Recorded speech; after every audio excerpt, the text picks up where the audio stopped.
हरदेवे हिमगंथियं सम्मं प्रणमामि भक्तियुक्तो सुदणाणमहो वहिं शिरसा। बहुत अच्छा।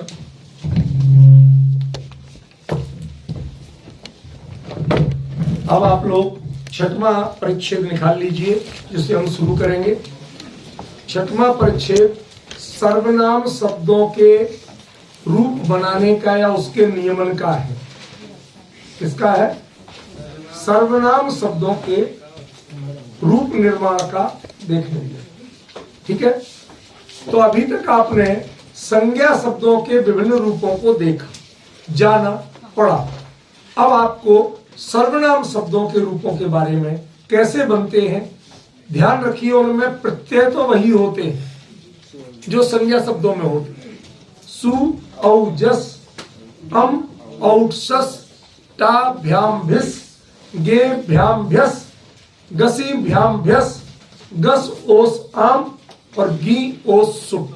प्रत्यय यही होते प्रथमा से लेकर सप्तमी तक की। लेकिन इन्हीं प्रत्ययों को जो आदेश होते हैं वो कुछ भिन्न होते हैं। इसलिए सर्वनाम शब्दों के रूप संज्ञा शब्दों के रूप से कहीं समानता रखते हैं और कहीं कहीं भिन्नता रखते हैं। वही परिचय इसमें आपको दिया गया है। आप लोग यद्यपि कुछ लोग मौसम के कारण, कुछ लोग 5वां दिन है, लगातार इतने पढ़ने के अभ्यास नहीं होने के कारण, कुछ उम्र के कारण, कुछ किसी और स्वास्थ्य आदि परिस्थितियों के कारण थके हुए लग रहे हैं। मैं जितना कर सकता हूं आप लोगों की व्यवस्था में वो मैं पूरा कर रहा हूं। सरकारी संसाधनों में जो मेरे से संभव है मैं अपनी ओर से बेस्ट कर रहा हूं ताकि आप लोग प्रसन्न चित्त से पढ़ें, उदास, थके, परेशान न रहें। जितनी व्यवस्था मेरे से बन पड़ रही है वह आपको सब चीजें कर रहा हूं मैं। अब बाकी घर तो घर होता है, घर का इलाज दूसरी जगह नहीं मिलता, वो साधन तो नहीं मिलते, लेकिन जो यहाँ मिल रहा है वो आपको घर में भी नहीं मिलता, ये भी गारंटी। दोनों का अंतर, ठीक है ना।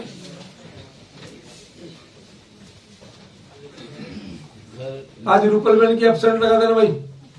की रुचि ऐसी है, पिछले करीब 3 साल से मेरे से जुड़ी हुई है। ये डेली मेरे लेक्चर्स जो होते हैं प्रवचन सारादी पे वो सुनती हैं रात को। प्लीज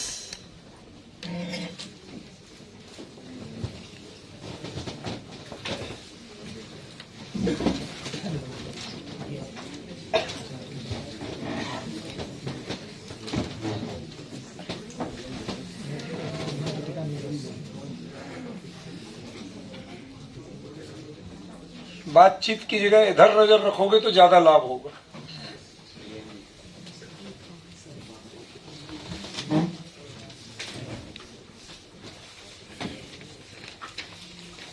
क्या समझे आप? बताइए थोड़ा मुझे। मैंने सूत्र लिखा, सूत्र में कुछ अंतर करके लिखा, जैसे सर्वादेह। अब इसमें जो विसर्ग हमने दिया कायदे से ये यहां से हट जाएगा। ठीक है। सर्वादेह जशा एतुम। सर्वादि जो सर्वनाम है, सर्वनाम का नाम सर्वनाम क्यों पड़ा?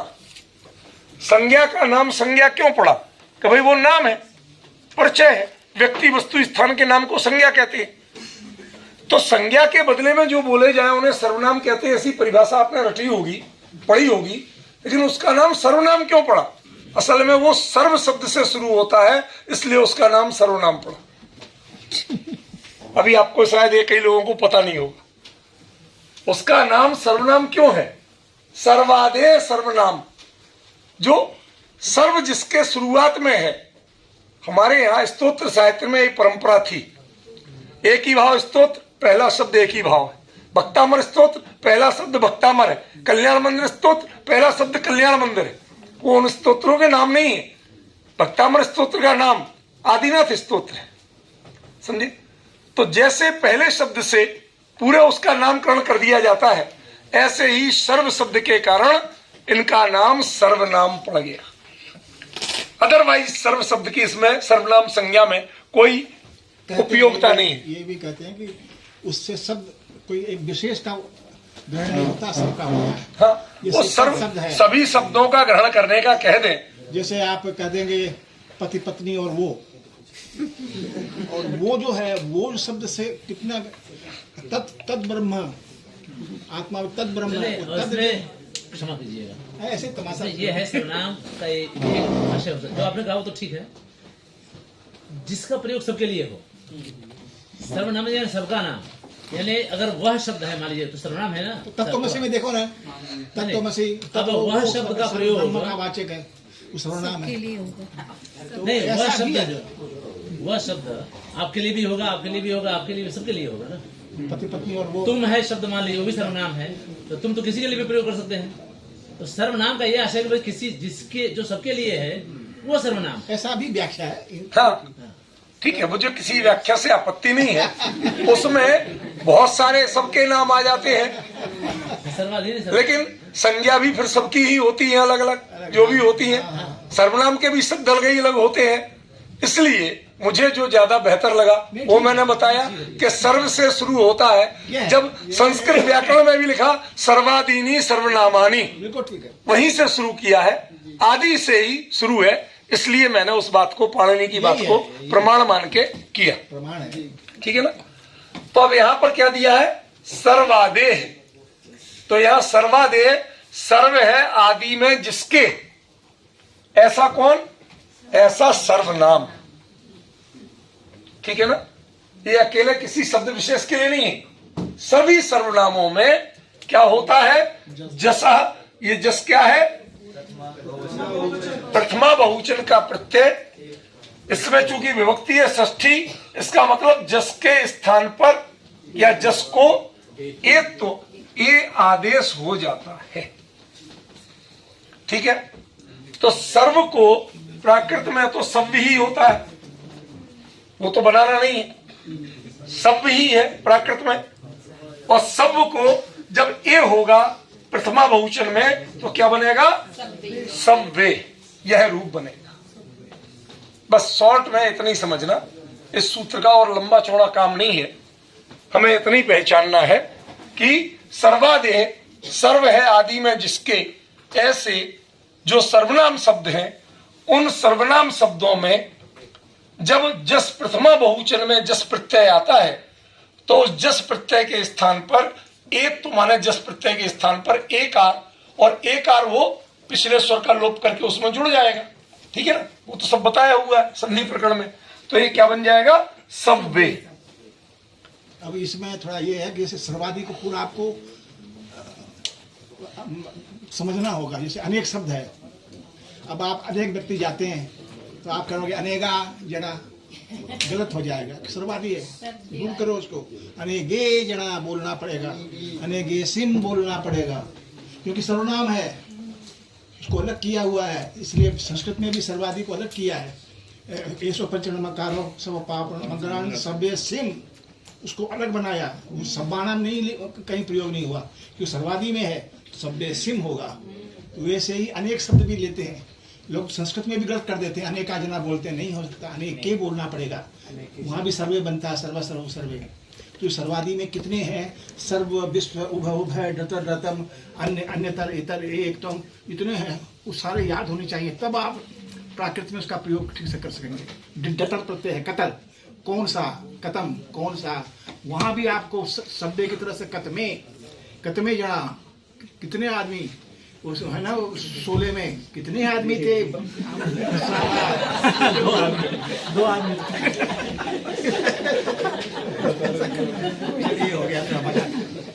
जरूरी है, हम खुद करते रहते हैं, ऐसा नहीं है, क्योंकि बोझ, शास्त्र कभी बोझ नहीं बनना चाहिए। सर मैंने पहले दिन कहा था कि विद्यार्थियों को अक्सर गधा क्यों कहा जाता है, कि वो गधा शास्त्र को, उसके ऊपर कितने ही शास्त्र लाद दो वो बोझ ही मानता है। ऐसे ही पढ़ते समय जो ज्ञान को, शास्त्र को बोझ माने वो गधा।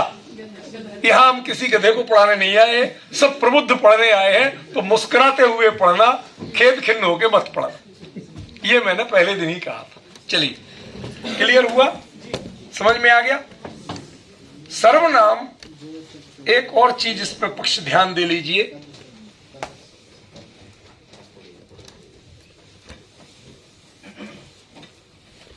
सर्वनाम कहने के पीछे एक और अंतर है।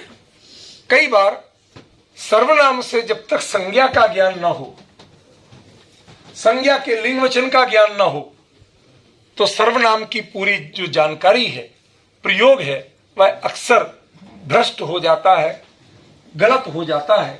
इसलिए सर्वनाम इसमें नहीं दिया ये सब, ये मैं एक्स्ट्रा बात बता रहा हूं कि सर्वनाम के लिए पहले संज्ञा का ज्ञान होना बहुत जरूरी है, तब सर्वनाम है। अब मूल में तो तत् कह दिया। इसमें बताऊं, जैसे विश्व शब्द है, ये सर्वनाम भी है, पर उसका अर्थ क्या है? संपूर्ण। अब आपको बोलना है संपूर्ण विश्व में, तो आप संस्कृत में बोलेंगे विश्वस्मिन विश्वे। जिसको संपूर्ण वाची है उसमें तो सर्वनाम मान करके सर्वस्मिन करेंगे, तो विश्वस्मिन विश्वे बोलना पड़ेगा। वैसे ही प्राकृत में भी जब संपूर्ण विश्व में अर्थ करना है तो शायद नी में तो दोनों का सर्वम में भी वही प्रयोग होता है, सर्वम नी में इस तरह से किया तब तो दिक्कत नहीं है। अन्यथा दिक्कत आ जाएगी, षष्ठी में कर दें या और किसी में कर दें, सारे विश्व, तो आपको विश्वे विश्वा बोलना पड़ेगा। प्राकृत में विश्व बोलना पड़ेगा। जब सर्वनाम है इसलिए सर्वे की तरह से आएगा, और जो संपूर्ण लोकवाची है वो सर्वनाम नहीं है, वहां पर राम के जिन की तरह रूप चलेगा। ये ध्यान रखना पड़ता है। ठीक है, क्लियर हुआ आपको? तो हम सर्वनाम पे ये समझे कि सर्वनाम की संज्ञा क्या है, उसके आधार पे ही उसका लिंग या वचन का निर्धारण होगा। मेन पॉइंट जो मैं आपको बता रहा था वो ये बता रहा था। आज हमारे लिए भ्रम क्या होता है, सर्वनाम अपने आप में कोई लिंग और वचन वाला नहीं होता। शब्द रूपों में आपको रटाया जाता है कि तत्व ये यदि सातौते है तो ये पुल्लिंग है, तम तेतानी है तो ये स्त्री नपुंसक लिंग है, सातेता है तो स्त्रीलिंग है। ये आपको पढ़ाया जाता है। How can you identify this? ये सर्वनाम है ना, संज्ञा के बदले में बोले जाते हैं। जब तक जिसकी संज्ञा पता नहीं है तब तक उसके सर्वनाम के चरित्र का निर्धारण आप नहीं कर सकते। ये एक कड़वा सच जान के रहिए आप। आज हम लोग वाक्यों का प्रयोग करते हैं, पहले वाक्य में संज्ञा बोलते हैं, दूसरे वाक्य में सर्वनाम बोलते हैं। राम घर जाता है, वह पानी पीता है। अब ये जो वह है, अब वह ये पुल्लिंग है, स्त्रीलिंग है या नपुंसक लिंग है? अकेले वह को हिंदी के वाक्य में देखिए, कैसे तय करोगे? वह में कोई न लिंग दिया ना विभक्ति दी। सीता होते मतलब उसमें तो सीता घर जाती है, वह पानी पीती है, तब भी वह रहता। ठीक है ना? जल अकेला होता कि जल ऊपर से बहता है, उसे पी लो, या वह नीचे बहता है, ऊपर से गिरता है, वह नीचे बहता है। तीनों लिंगों में वही प्रयोग हो रहा है। उसके चरित्र का निर्धारण कैसे करोगे आप कि कौन सा लिंग है, कौन सा वचन है? इसलिए मैं कह रहा हूं कि सर्वनाम में संज्ञा के बिना कुछ नहीं है। भले ही वहां पर व्याकरण की दृष्टि से संज्ञा की जरूरत नहीं है। जो आचार्य ने लिख दिया कि ये पुल्लिंग है तो पुल्लिंग, स्त्रीलिंग है तो स्त्री, क्योंकि यहां तो आप उसके ग्रामेटिकल स्ट्रक्चर को देख रहे हैं, व्याकरणिक ढांचे को देख रहे हैं। आप यहां पर उसके संज्ञा को नहीं देख रहे, यहां है ही नहीं संज्ञा। लेकिन जब आप व्यवहार करेंगे शब्दों का, हमें आपको बोलती हुई जिंदा प्राकृत सिखाना है। मैं आपको 2 दिन से बता भी चुका हूं कि मेरी अगली योजना क्या है। जीवित प्राकृत सिखाना है। उसके लिए हमें यह जानना जरूरी है कि यदि आपने संज्ञा का स्मरण नहीं रखा तो सर्वनाम में आप चूक किए बिना नहीं रहेंगे। बहुत से लोग हैं, हमारे दक्षिण के तो कई मित्र हैं, वो आराम से पुल्लिंग के वाक्य में संज्ञा पुल्लिंग की, सर्वनाम स्त्रीलिंग का प्रयोग करते हैं। वो धड़ल्ले से करते हैं, कोई खेद ही नहीं होता। तो हमें पहचानना पड़ेगा कि संज्ञा जब तक हमने बोलचाल में, लिखने में, बोलने में, व्यवहार करने में जब तक हम संज्ञा का स्मरण नहीं करेंगे तब तक सर्वनाम के लिंग और वचन का निर्धारण नहीं किया जा सकता। ये चीज नोट कर लेना अच्छी तरह, डायरी में भी और इधर भी। ठीक है ना? क्योंकि आपको हमें खाली व्याकरण नहीं सिखाना है, व्याकरण में ये जानना जरूरी नहीं है कि इसकी संज्ञा क्या है, लेकिन जिस समय आप प्रयोग करेंगे उस समय आपको जानना जरूरी है कि इसकी संज्ञा क्या है, संज्ञा का लिंग क्या है, संज्ञा के वचन क्या है, सिंगल है कि प्लूरल है, ये आपको पहचानना पड़ेगा।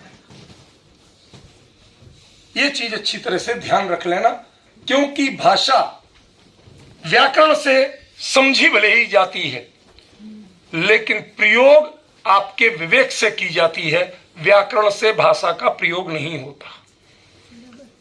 आप बताइए कि व्याकरण में भविष्यत काल का प्रयोग भविष्य के लिए करते हैं कि भूतकाल के लिए?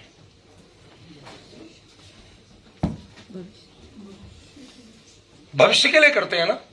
अब मैं एक वाक्य बोलता हूं हिंदी का सरल, वे वहां गए होंगे, वे वहां गए होंगे, होंगे क्या है? भविष्यत काल का है कि नहीं है? विधिलिंग है सर। लेकिन आप भूतकाल के लिए प्रयोग कर रहे हैं। जब हम किसी का विवरण देते हैं, ठीक है ना, तो हम ऐसा बताते हैं कि ऐसा कैसे हो गया उनके साथ। आप ट्रेन में जाते समय सामान चोरी हो गया, यहां पर आपने गया भूतकाल का प्रयोग किया। कारण देने में आप जरूर सो गए होंगे। अभी होंगे क्या है? भूतकाल है या भविष्यत काल है हिंदी की दृष्टि से? इसका मतलब है प्रयोग में कई तरह की जो चल जाते हैं वो तो चल जाते हैं, प्राकृत में भी ऐसे ही है। जैसे हिंदी में ये लोक भाषा है, लोक में ऐसे प्रयोग चल तो जाते हैं, लेकिन व्याकरण उनको यथावत स्वीकार नहीं। संस्कृत में भी है ये वर्तमान को भविष्य में करना। तुम स्मरण से कृष्ण गोकुले वत्स्याम, तो भूतकाल में वर्तमान का प्रयोग किया है। तुम स्मरण से कृष्ण गोकुले वत्स्याम। तो ये जो प्रयोग होते हैं, इनसे जो आपवादिक प्रयोग है और एक वैधानिक प्रयोग है। व्याकरण पहले वैधानिक प्रयोगों का परिचय देती है। जो भूतकाल है वो भूतकाल है, जो भविष्यत काल है वो भविष्यत काल है, जो वर्तमान काल है वो वर्तमान काल है। व्याकरण में तो यही बताया जाएगा। अब आप उससे क्या अर्थ लेते हैं और किस अर्थ में प्रयोग करते हैं, ये प्रयोग विधि एक अलग हो सकती है, पर मूल में ये अलग नहीं। ठीक है ना। हम जा रहे तो यहां पर तो हम सर्वनाम की बात कर रहे थे, सर्वनाम को समझ लीजिए। सर्वादे जसा तुम, क्लियर हो गया।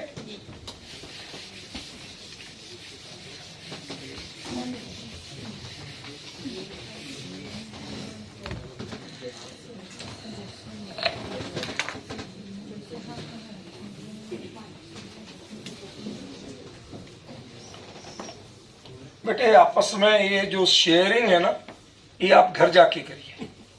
यहां करके आप डिस्टर्ब करते हो, कुछ नहीं करते।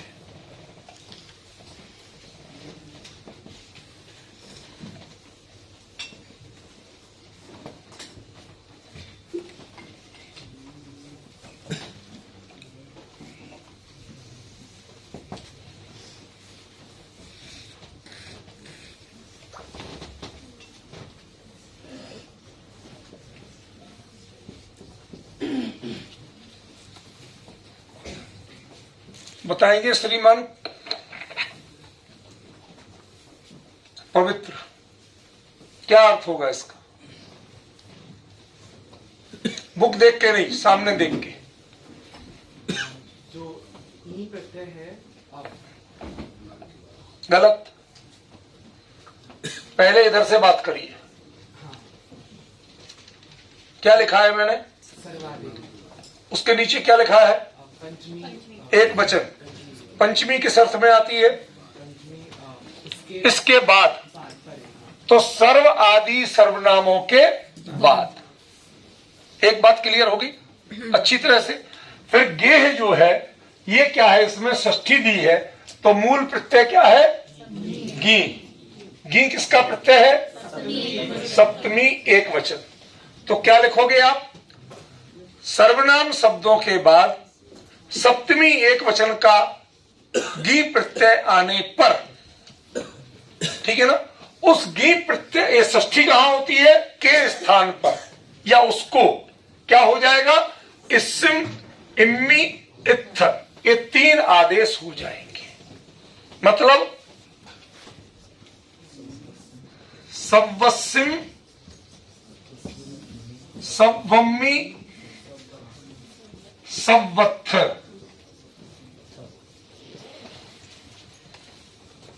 तीन रूप क्लियर हुए, समझ में आया? इसी से बने सूत्र क्लियर कर रहा है आपको, बस यही ध्यान रखना है आपको। जो मैं आपको बताना चाहता हूं वो इस तरह से अर्थ निकालने की कला बताना चाहता हूं। जो अध्याय करना वो किसका करना? सर्वादेय का, ठीक है ना? विभक्ति का प्रत्यय क्या जानना? सप्तमी एक वचन का, लेकिन इसमें विभक्ति क्या है? षष्ठी एक वचन। इसमें विभक्ति क्या है? पंचमी एक वचन। पंचमी एक वचन का अर्थ क्या होगा? इसके बाद। षष्ठी एक वचन का अर्थ क्या होगा? इसके स्थान पर। प्रथमा एक वचन का अर्थ क्या? प्रथमा का अर्थ क्या होगा? यह होगा। सिंपल सूत्र है, ठीक है ना? ये सिंपल फार्मूला पहले दिन से आपको बता रहा हूं। ये जो लिख देता हूं उसके बाद आपको अर्थ की वृत्तियां लिखने की जरूरत नहीं है। इतने से आप जान जाएंगे, आप स्वयं उसका अर्थ कर सकेंगे। ना हिंदी में लिखने की जरूरत है, ना प्राकृत में संस्कृत में लिखने की जरूरत है। सिंपल है एकदम, ठीक है ना? ये फार्मूला है, सब प्राचीन फार्मूला, कोई मेरा नहीं है, लेकिन है बहुत पुराना। सव्वस्सिम, सव्वम्मी, सव्वत्थ। ये इसका अर्थ क्या हुआ? सप्तमी का क्या प्रत्यय होगा, चिन्ह होता है हिंदी में? पर, माने सभी में, सभी में, सभी पर भी हो सकता है और मैं भी हो सकता है, ठीक है ना? क्लियर हुआ सभी को अच्छी तरह से? चलो,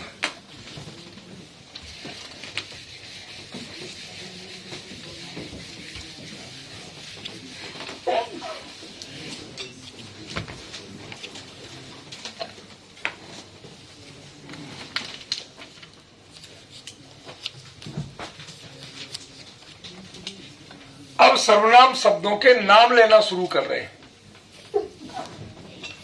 इदम, एतत्,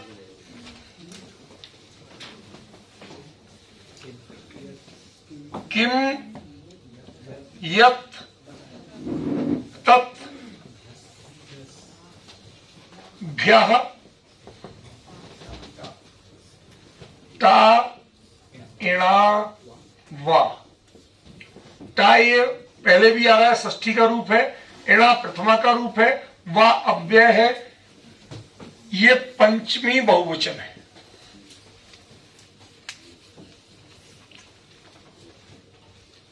कौन बताएगा अब अर्थ? शुद्धात्म मुंबई अर्थ बताइए खड़े होके।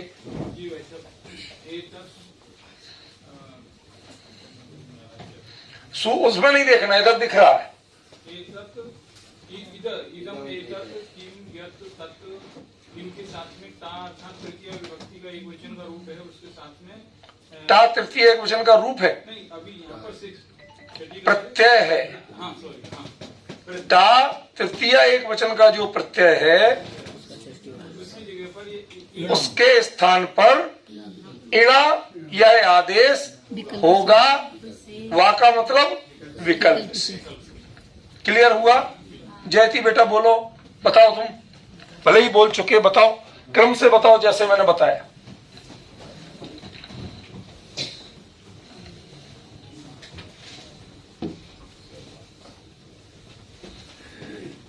यहां देख के बोलो। इदम एतत् किम यत् तत् भ्य। भ्या माने इधर विभक्ति देखो, पंचमी विभक्ति बहुवचन। मतलब क्या हुआ? इनको अलग क्यों लिखा? ये सिर्फ पंचमी बहुवचन है, ये बताने के लिए अलग लिखा। शब्द है यहां तक 1 2 3 4 5। इन 5 सर्वनाम शब्दों के बाद, पंचमी माने इसके बाद, यदि टा यानी तृतीय एक वचन का प्रत्यय आता है तो षष्ठी का मतलब है उसके स्थान पर इणा माने प्रथमा एक वचन का मतलब है यह आदेश हो जाएगा। वह माने विकल्प से। असल में ये एआई की स्कॉलर है, आर्टिफिशियल इंटेलिजेंट की, आर्टिफिशियल इंटेलिजेंस। ये उसकी स्कॉलर है, एक्सपर्ट है। अभी सर उसकी बुराई कर रहे थे। कोई बात नहीं, किसी की बुराई नहीं है, किसी की भलाई नहीं है। उसमें जो जब कोई कमी है तो नहीं, देखिए क्या है, सर जो कह रहे हैं वो अपनी जगह बिल्कुल सही है। कोई भी चीज जब विकासशील होती है, कोई एक आप घर बनवाइए तो जितना चाहे बढ़िया बनवा रहे हो, लेकिन जब बन रहा होता है बहुत समस्याएं आती हैं, बहुत सुधार करना पड़ती है, एक चीज करते करते कहीं बदलना पड़ता है। तो आर्टिफिशियल इंटेलिजेंस ये अभी शैशव अवस्था में, इसको सर्दी जुकाम बुखार सब लगेंगे, छोटे बच्चे को जैसे लगते, समस्याएं आएंगी। धीरे धीरे वो भी निखरेगा, वो भी अपने यौवन पे आएगा और वो भी बहुत अच्छा काम करेगा। जो हम फीड करेंगे वही तो आएगा। बस। दिक्कत ये है कि विद्वान है नहीं, फीड करेंगे वो आएगा, दिक्कत ये है। देखिए, जो प्रातिभ सचेतन तत्व है उसका स्थान कोई नहीं ले सकता, बाकी सबके साधन हैं। पहले आपका सर नोकिया का यूज करते थे फोन, टिक टिक कीपैड वाला, कैसे फीड करते थे नंबर, कैसे ढूंढते थे, पर आज इतना एडवांस आया तो उसकी आप तारीफ करते कि नहीं करते? तो बच्चे की भी थोड़ी सी कर दीजिए। इतना ही तो कह रहा हूं, उसका भी हौसला बढ़ा दीजिए। सुनिए, हो गया क्लियर? क्या हुआ अर्थ? क्या इदम शब्द जो है इसके बाद ता आया, ता को क्या हो जाएगा? इणा। तो क्या होगा? इमीणा। अब दा का कैसे लोप, वो सब चीजें अभी थोड़ी देर के लिए छोड़ दीजिए। इमीणा। एतत है ए दीना, ए दीना, किम है कीना, कीना, यत है, यत को आदि योजा हो जाएगा जीणा, और तत् को तीणा।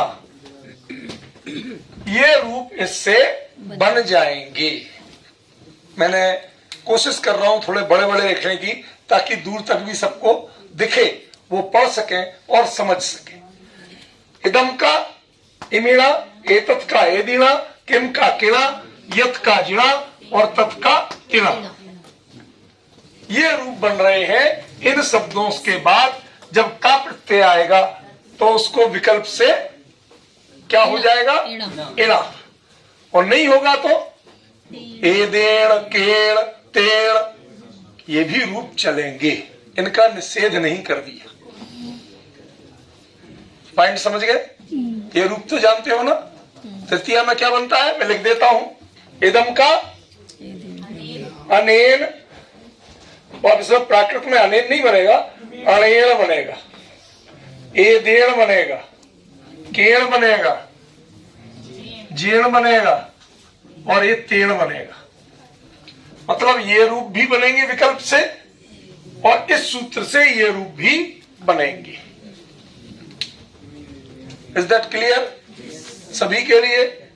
कोई परेशानी नहीं ना? चलो,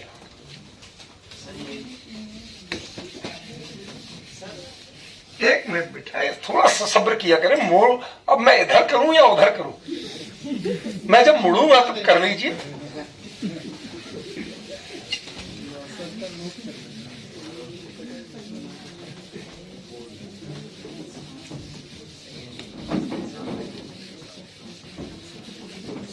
जी बोलिए, क्या कह रहे थे? सर वो सीधा इणा प्रत्यय तो लग गया, पर दा इदम शब्द था ना पूरा। भाई मैंने अभी क्या कहा कि जो ऐसे बीच के लोप आदि की बातें हैं वो कई बार आगे सूत्रों में आती हैं, ये शुरू से कह रहा हूं, ठीक है ना। और आपको तत्काल चाहिए तो उसके नीचे पढ़िए, उसके वृत्ति में लिखा होता है क्या इस सूत्र से, ठीक है ना। अब आप इतने नादान नहीं है, आपको तो संस्कृत आती है। ये परेशानी उनको है जिन्हें संस्कृत नहीं आती। आप लोग पढ़े हुए हो, आपको बुक पूरी व्यवस्थित दी हुई है, कि सूत्र नहीं दिए हुए। शुरू में हमारे किसी ने सलाह दी, आपको तो सूत्र से पढ़ाना है, सूत्र के दे देना, 4 पेजों में आ जाएंगे, 10 पेजों में आ जाएंगे, तो 10 पेज ही देना पड़ेंगे, पूरी बुक नहीं। हमने की पूरी बुक नहीं देंगे तो ये कभी पढ़ने में समर्थ नहीं हो पाएंगे। कभी ये घर में अभ्यास करना चाहेंगे तो ये मेरे ऊपर आश्रित है। मैं चाहता हूं कि ये स्वयं भी पढ़ना सीखे, इसलिए मैंने आपको पूरी बुक दी और जो मुझे बेहतर संस्करण मिला, आसानी से मिला, वो दे दिया। सर ये बनारस से पूरे मंगाना पड़ा, पूरा पार्सल बनारस से आया। नहीं नरमा का अच्छा ठीक है जी हाँ, इसलिए सिद्ध इतिहास में देख सकते हैं। जी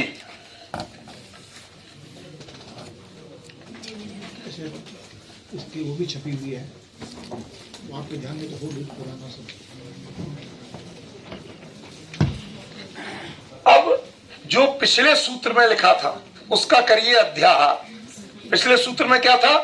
इदम एतत् किम यत् तद्भ्यः। पूरी सिद्ध बस इतना पूरा आप पूरे प्रयोग रखिए, अकाराधिकरण से ठीक है? शब्दों की सिद्धि। पूरी बात समझे क्या? वो सूत्र का अध्ययन करना पड़ेगा और उनके बाद वो हो गया पंचमी बहुवचन। उनके बाद आमह, ये षष्ठी एक वचन का रूप है लेकिन प्रत्यय है षष्ठी बहुवचन का। समझ में आ रहा है धर्मा जी? क्लियर है? प्रत्यय किसका है? षष्ठी बहुवचन का, लेकिन रूप किसका है? षष्ठी एक वचन। और ये क्या है? जी, जब हम इनको पद मानेंगे तब हम विभक्ति का प्रयोग करेंगे, जब हम इनको प्रत्यय मानेंगे तो हम उसको उस तरीके को लेंगे। विभक्ति आने के बाद ही पद संज्ञा होती है, क्योंकि विभक्तांत पद हमारा षष्ठांत है यहाँ पर, लेकिन प्रत्यांत पद हमारा बहुवचनांत है।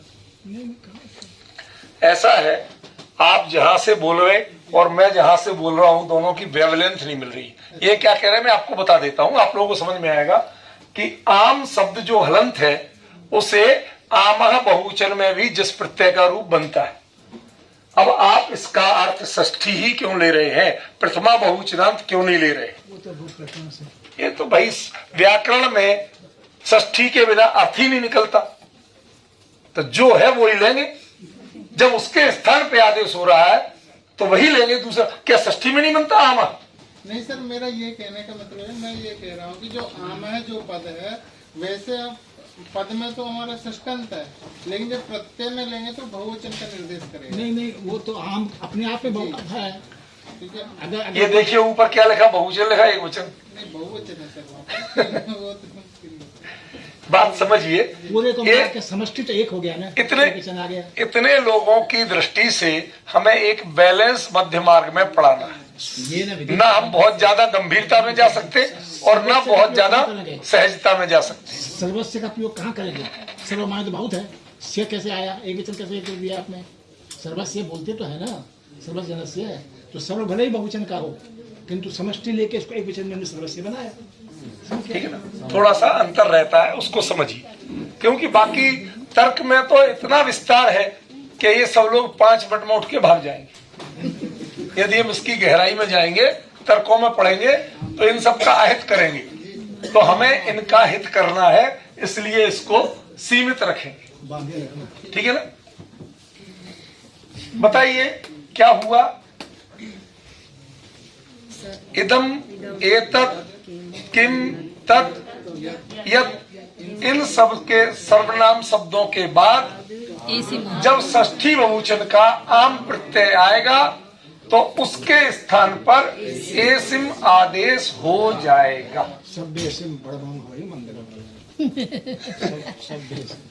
ठीक है, देखो आपको 5वां ही दिन है, पर 5वें दिन में मूल सूत्र से थोड़े से पढ़ के और यदि आप अर्थ निकालने में सक्षम हो रहे हैं तो मैं आप लोगों की मेहनत को धन्यवाद देता हूं, साधुवाद देता हूं। देखिए तो क्या हो गया, जैसे इमेसिम, तेसिम, एदेसिम, जेसिम, तेसिम, केसिम, और जो सर ने बताया मंगलाणम च सव्वेसिम। ठीक है ना? ये सारे रूप किसके हैं? ये षष्ठी बहुवचन के रूप हैं इन सर्वनाम शब्दों के। ठीक है, क्लियर हुआ? अब आपको इनका प्रयोग भी, जब आज अभी शब्द सीख लिए, कौन सी विभक्ति है, इनका अर्थ क्या होगा? सभी का। जैसे इनका, इनका, जिनका, तिनका, किनका, सबका। थोड़ा सा रोचक बात बता दूं, थोड़ा सा आपको ये इनका तिनका का अर्थ भी तो पता चले। तो वो एक बनारस की घटना है सर आपकी। वो कहते कि एक नर्तकी नृत्य कर रही थी, नृत्य करते करते उसके बारे में पूछा गया, तो वो कहते इधर तबला बज रहा था, उधर तनपूरा बज रहा था। तो धिक है तबला बाजे। तबला कैसा बजता है? धिक धिक होता है। तो किनको तनपूरा रे, किनको धिक्कार है? तब हाथ उठा के नारी कहे इनको इनको इनको इनको। ऐसा ही उसमें है ना, भक्त लगेगा धिक्तांच तंच मदनंच इमांच मांच। अब सर इन लोगों को भर्तरी सीधे समझ में नहीं आएंगे, तो मैं सीधी सरल हिंदी की प्रयोग दे देता हूं ताकि इनको उपयोग रुचि बनी रहे, बहुत ज्यादा नहीं थक जाए। ठीक है ना? क्लियर हुआ? पवन जी आपको भी समझ में आया? ठीक है मनीला? ठीक है बेटा, चलो। तो ये क्लियर हो गए। इनका अर्थ क्या है? बहुवचन में का। क्या अर्थ है? इम का अर्थ होता है यह। तो इनका, इनका, जिनका, तिनका, तिनका माने उस घास का तिनका नहीं, उन सब का। ठीक है ना? किन सब का? सबका। ठीक है, क्लियर हो गया? चलो हमारा, हाँ सर्व के लिए यहाँ पर अध्याय हुआ नहीं, सर्व का अध्याय हुआ। सर्व का उसके पहले से था ना, सर्वादे। तीसरे सूत्र में भी नहीं लिया उसे। हाँ तो नहीं लिया, अब यहाँ जब लग रहा है तो ले लिया भाई, उसमें भी रूप बनता है। अध्याय में मैंने नहीं लिया, अध्याय जहां किया वहां 5 का ही किया, लेकिन ये आपको अलग से बताया। 5 एक लाइन में लिखे, उसकी लाइन बदल दी। ये आपको बताया कि इसका भी ऐसा ही बनता है, सिर्फ इतना कहा। ठीक है ना? वो असल में क्या है सर, आप बिल्कुल सही फरमा रहे। इन बच्चों की मानसिकता में जानता हूं। जो होस्टलर्स होते हैं ये कई बार बहुत क्यूरियोसिटी वाले भी होते हैं, जिज्ञासु भी, और कई बार बहुत तर्कशील भी होते हैं। आज की नई पीढ़ी जो है ये तर्कशील है। इन्हें हर चीज का लॉजिक बताओ, ऐसे क्यों है, ऐसा क्यों नहीं है। हमें बहुत धैर्य से इनकी हर बात सुनना है, क्योंकि ये गलत नहीं है। कुछ तो ये मुखर है पर गलत नहीं है। अपने प्रतिभा को बताने के लिए प्रश्न कर देते। नहीं वो ठीक है सर, हम ये नहीं मानते, हम ये नहीं मानते। हमें उनकी प्रतिभा पहचानना चाहिए। हाँ ठीक है ना? मुझे सर पता है, सबकी बात पता है, लेकिन मैं वो बाली का उदाहरण आता है ना, उसमें कहते हैं कि विद्यार्थी जो है वो बाली है, वो आपका आधा बल कर लेता है। आप कुछ भी करो वो प्रश्न कैसे से भी कर देगा। सावधान हो जाओ सब। अब आपने आधी घंटा बोला, उसने एक प्रश्न कर दिया, अब आप बोलते जाइए, फिर आपको एक प्रश्न कर दिया, तो बाली मतलब वो आधा वो ले लेता है, वो तारतम्य टूट जाता है। सर का कहने का मतलब ये है कि आपने किसी तरह अपने विषय का रिदम बनाया था, लेकिन टूट जाता। पर मैं इसको दूसरे अर्थ में लेता हूं कि यदि बेटा घबराओ नहीं, मैं बहुत धैर्यशाली हूं, डिस्टर्ब मत हो ना। मैं किसी से डिस्टर्ब होता हूं कह लूंगा, लेकिन मन में किसी के प्रति नहीं रखूंगा। मैं मानता हूं कि यदि प्यार से टैकल करके इनको संतुष्ट नहीं किया गया तो फिर इनका उपयोग इसमें नहीं लगेगा। सही बात। हम अपने विषय को कोर्स पूरा करने के लिए नहीं है, हमारा प्रयास आपको समझाने का है, संतुष्ट करने का है। हमारा प्रयास कोर्स पूरा करके कोई डिग्री लेने का नहीं। इसलिए हम कई चीजें यदि नेगेटिव होंगी भी तो हम पॉजिटिव समझ के उसको स्वीकार करेंगे और उसका उत्तर देंगे।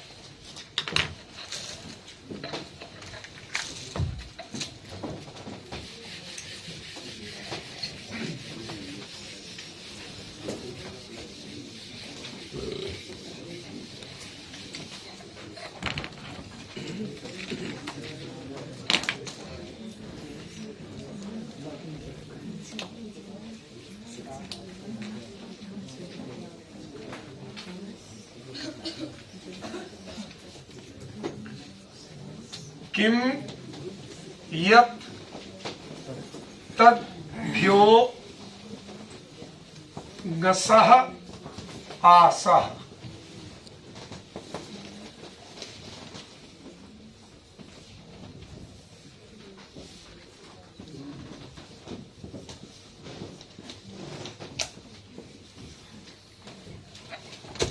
बताइए क्या है?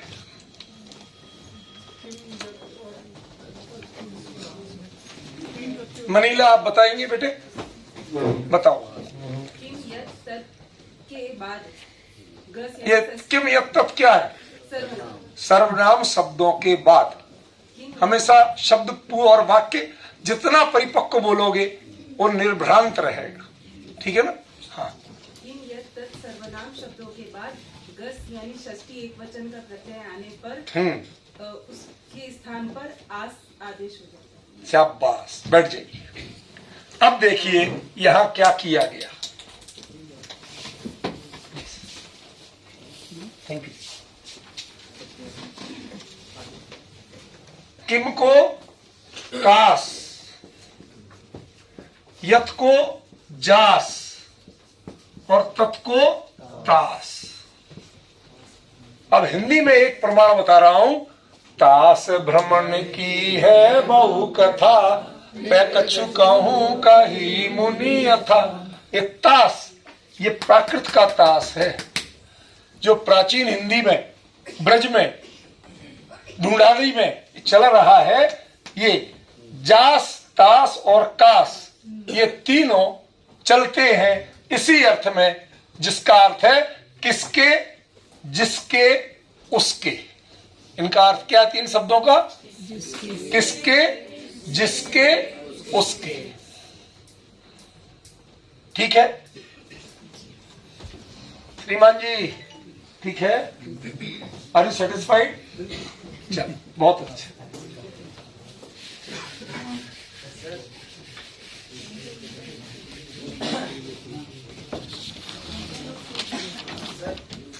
हाँ, तीसरे सूत्र में भी सर्व लेना है।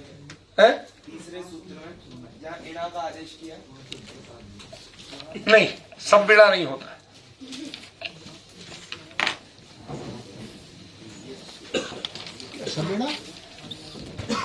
इणा आदेश किया, निर्दिष्ट मानस आदेश भवंती। नहीं, अगर वो किसी का नाम है सब, किसी व्यक्ति का नाम ही सब रख दिया है तो सर संज्ञा, वो सर्वनाम का प्रत्यय संज्ञा में कैसे हो जाएगा? तब वो सब गिने की तरह ही बनेगा। मेरे प्रश्न ये है कि यदि वो संज्ञा बना दी उसे, तो संज्ञा में कैसे लगेगा? फिर तो वो सर्वनाम है ही नहीं। है ही नहीं, किसी का नाम ही रख दिया। प्रथम नाम, प्रथम किसी का नाम ही है तो प्रथम नहीं बोलेगा, प्रथम बोलेगी। सर्वनाम वाची हो तभी होगा। दक्षिण शब्द है, दक्षिण का दक्षिण दिशा, ये दक्षिण माने एक्सपर्ट। एक्सपर्ट अर्थ में सर्वनाम नहीं है, वहां भी सब नहीं लगेंगे। दक्षिण जो दिशा है उसमें लगेंगे।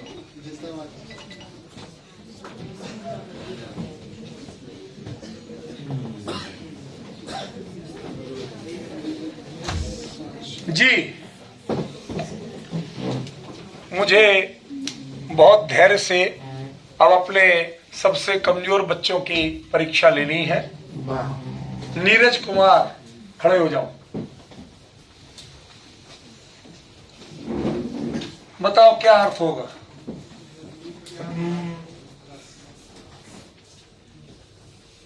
अच्छा चलो, 2 बार इसको पढ़ के ही बता दो।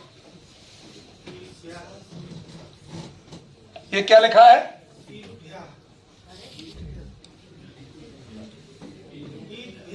ईद भैया।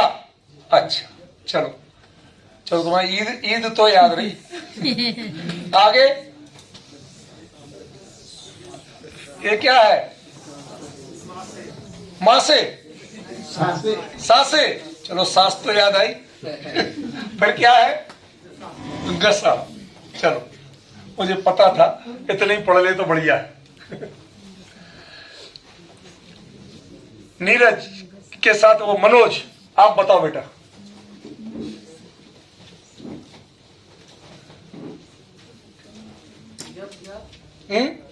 उच्चारण करके नहीं, अब इसके आगे बताओ। ईद के बाद क्या आएगा? मुहर्रम। दस के स्थल पर सस होगा, है? 10 के स्थल पर सस होगा, ईद के बाद अगर 10 आएगा। पहले कभी सोचो तो कि ईद माने क्या? ईद माने ईकारांत सर्वनाम शब्दों के बाद। थोड़ा बेटा पूरा नहीं आया तो आप पूछो कि सर ईद का क्या अर्थ है। आप अर्थ करने लग गए कि ईद के बाद, ईद के बाद। ये समझदारी नहीं है। नहीं आना कोई बड़ी बात नहीं है, अपराध नहीं है। नहीं आता कोई बात नहीं, पर पूछो तो सही। सीखने की एक जिज्ञासा, मन में इच्छा तो हो। आप इच्छा नहीं दिखाते, ये हमें गलत लगता है। कमजोर हो, और कमजोर क्यों हो कि सीखना नहीं चाहते। यदि रोज आप एक सूत्र सीखोगे तो साल भर में पूरा व्याकरण आपको याद होगा। समझे ना? कोई कठिन काम नहीं है। राजन बेटा आप बताओ।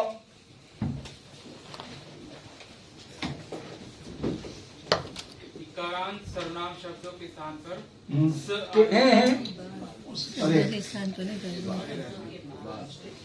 यह पंचमी है, षष्ठी नहीं है।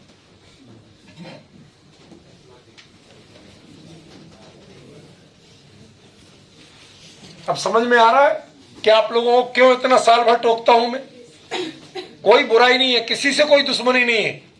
आप डिग्रियों पे डिग्रियां लेते जा रहे हो, पर हमारी डिग्रियां पूरी तरह नकली हो रही हैं कि हम उस विषय को जब बता नहीं पाते।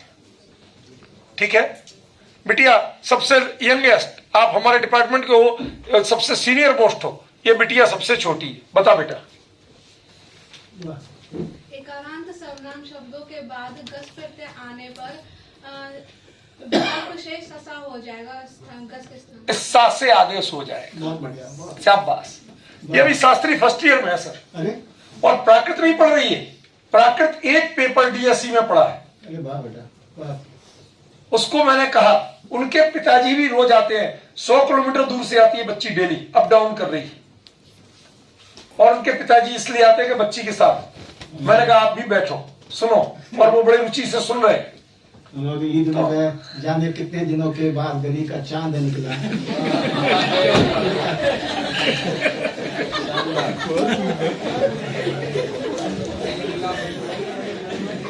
अब लगे आप ये भी देख लीजिए कि यहाँ होगा क्या। अर्थ तो कर लिया, कुछ बनाओगे भी है? पर सामान तो किचन का मंगवा लिया और बना के कुछ खिलाई नहीं। वाह, बढ़िया तरीका है। कुछ बनाओ भी कर। जब इतना सामान मंगवाया है तो कुछ बनाना भी पड़ेगा। तो बनाओ। ईकारांत सर्वनाम कौन से हैं? क्या दिया इसमें? किम।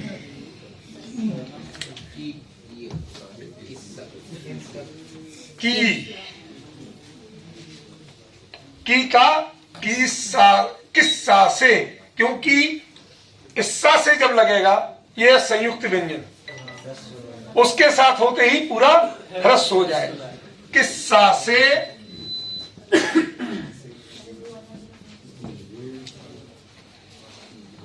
भी लगेगा। नहीं, सॉरी, 3 अलग अलग प्रत्यय है। मैंने ऐसे ही कर दिया कि ये है किस्सा, की से, किया, किए। अरे बाप रे, इसमें तो बहुत सारे दे दिए। 3 का ये ना सास है। हाँ, स्त्रीलिंग इसमें देखो किस्सा, की से, किया, किए, की, ये सब जो दिए हैं ये दूसरे रूप भी दिखा दिए। इसमें तो 3 ही दिए। देखो इसमें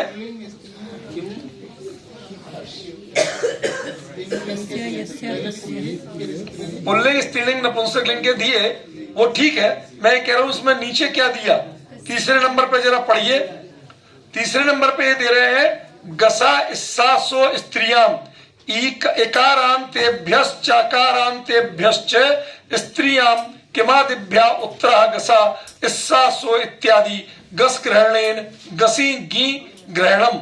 ये दूसरी टीका का एक एक्स्ट्रा सूत्र वृत्ति दी। ठीक है ना? तो ये किस्सा, तीसे, तिया, तिये, ती, ये जिस्सा, जी से, जिया, जिए जिए जी, ये जो जितने बना रहे हैं, ये हमें पहले समझना होगा कि ये किसके द्वारा बने हैं। इस सूत्र से कितने बने हैं और अन्य से कितने बने हैं। तो पहले हम इसको अच्छी तरह समझें कि इसमें कौन कौन से गस को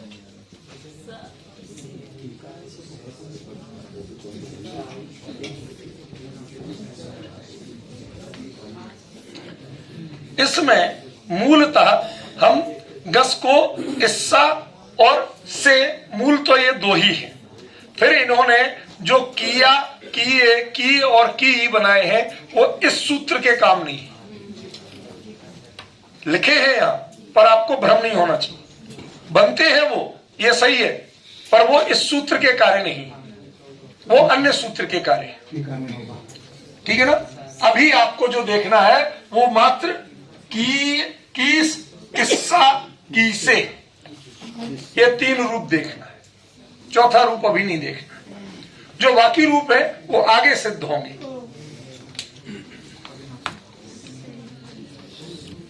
अभी है 10 मिनट का समय, हम उसको आगे ले सकते हैं। हाँ पूछिए।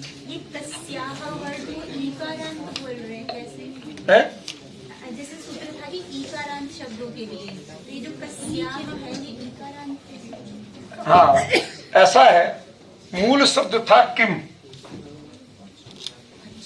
उससे भी पहले था का सर्वनाम है। असल में सर्वनाम क्या है? का। अब का को किम जब करते हैं, ठीक है ना, अव्यय नहीं मूल में, तो उसमें उस स्थिति में इसको ईकारांत रूप भी बनाएंगे और उस स्थिति में ये ईद भ्या दिया है। ठीक है ना। इस ईद भ्या में भी 2 चीजें हैं, ई प्लस ई, इकारांत और ईकारांत दोनों है, जैसे इसमें अलग अलग है। ठीक है ना। उससे इकारांत और ईकारांत सर्वनाम शब्दों से षष्ठी एकवचन के गस प्रत्यय के स्थान पर ये आदेश करके वहीं से फोन कर देना, नीचे पहुंचोगे।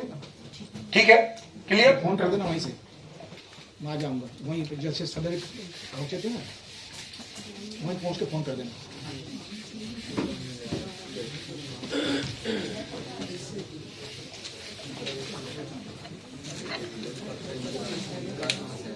मैं कल के लिए कुछ जानकारियां देके अभी विराम कर रहा हूं 5-7 मिनट पहले, लेकिन वो जानकारी आपको महत्वपूर्ण है। पहला आपको जो जानना है कि 28 तारीख को जो आपका 2:30 बजे से